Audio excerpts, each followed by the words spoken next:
Et justement, la PDG de Santé Québec, Geneviève Biron, entame une tournée des régions du Québec. Son premier arrêt est chez nous, en Outaouais. Elle était à Gatineau aujourd'hui, sera à Maniwaki demain.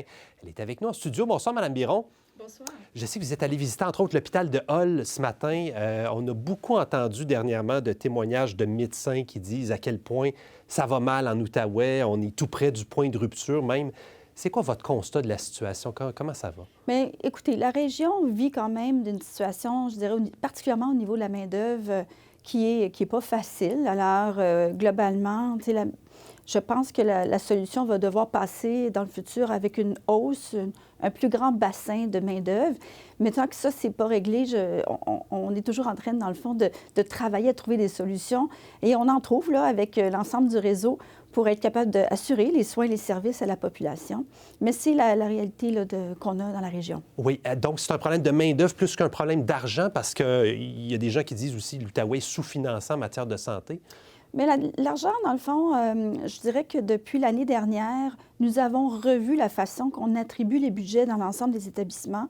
On fonctionne maintenant pas sur une approche historique, mais plutôt basée sur la performance, c'est-à-dire les volumes. Et la région ici n'a pas été défavorisée, au contraire. Là, c'est 45 millions de plus qui a été donné à la région avec cette approche-là. Évidemment, les besoins sont très grands.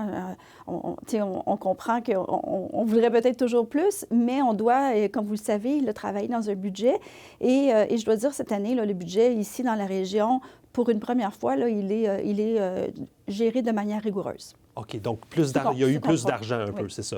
Mais qu'est-ce qui fait que les gens, alors, ont l'impression qu'on n'a pas en Outaouais les mêmes soins, le même accès qu'on a dans les autres régions du Québec? Bien, la première ligne est quand même un secteur là, qui, en général, elle va bien ou elle est bien là, dans les circonstances. Maintenant... ça, c'est les urgences, pour la première ligne, en fait, on parle souvent des cliniques médicales, okay, puis les médecins de famille. Et donc, c'est un secteur dans la région, comparativement, là, qui fonctionne quand même assez bien, mais vous comprenez aussi les enjeux là, de certains médecins là, qui font des choix actuellement. On compose, évidemment, avec ça. Pour ce qui est de d'autres secteurs comme les chirurgies, il y a beaucoup d'actions qui ont été faites au cours de la dernière année. Dans l'ensemble du réseau, on a baissé les listes d'attente des patients qui attendaient depuis plus d'un an de 45 %. C'est le plus bas niveau depuis 5 ans.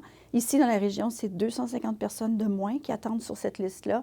Et ça, c'est des travaux qu'on fait avec l'équipe locale pour trouver des solutions, mais aussi avec d'autres régions qui viennent porter renfort. Vous avez parlé des médecins qui ont fait le choix de quitter. Des données publiées par Radio-Canada ce matin nous disent qu'il y a 24 médecins de famille qui ont quitté suite à l'adoption de la loi 2, l'Outaouais, 9 médecins spécialistes.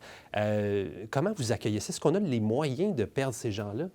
Écoutez, là, on parle beaucoup d'accès, puis l'accès, c'est la priorité de toutes les priorités. Quand on parle aux gens, c'est toujours ça qui nous parle.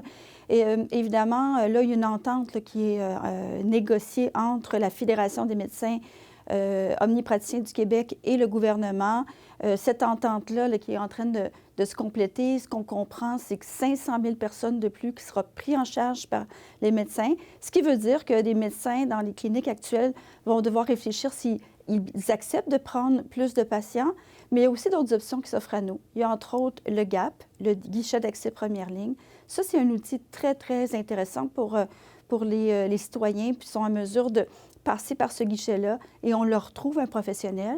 Puis je vais ajouter aussi qu'il y a d'autres types de professionnels qui peuvent aussi offrir des soins et services, entre autres les pharmaciens. Et il y a certaines conditions pour lesquelles le pharmacien peut répondre aux besoins.